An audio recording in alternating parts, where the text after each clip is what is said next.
ఓం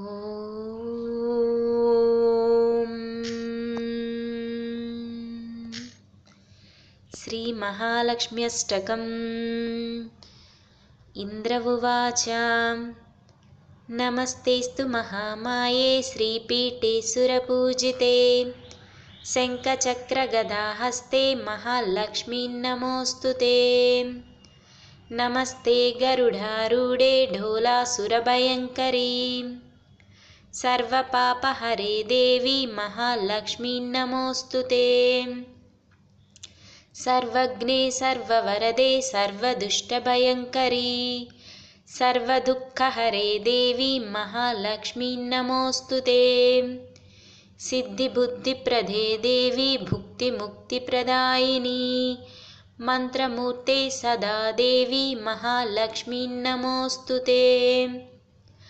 ఆద్యంతరహితే దేవి ఆద్యశక్తి మహేశ్వరీ యోగజే యోగసంభూతే మహాలక్ష్మీ నమోస్తుతే.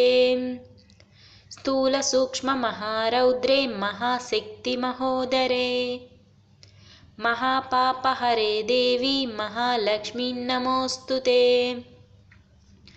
పద్మాసనస్థితే దేవి పరబ్రహ్మస్వరూపిణి పరమేశీ జగన్మాతర్మహాలక్ష్మీ నమోస్తుతే. శ్వేతాంబరధరే దేవి నానాలంకారభూషితే జగస్థితే జగన్మాతర్మహాలక్ష్మీ నమోస్తుతే.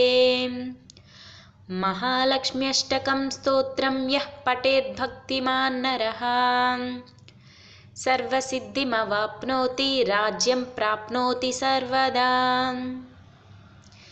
ఏకకాలం పఠేన్నిత్యం మహాపాపవినాశనం ద్వికాలం యః పఠేన్నిత్యం ధనధాన్యసమన్వితః త్రికాలం యః పఠేన్నిత్యం మహాశత్రువినాశనం మహాలక్ష్మీర్భవేన్నిత్యం ప్రసన్నా వరదా శుభా. ఓం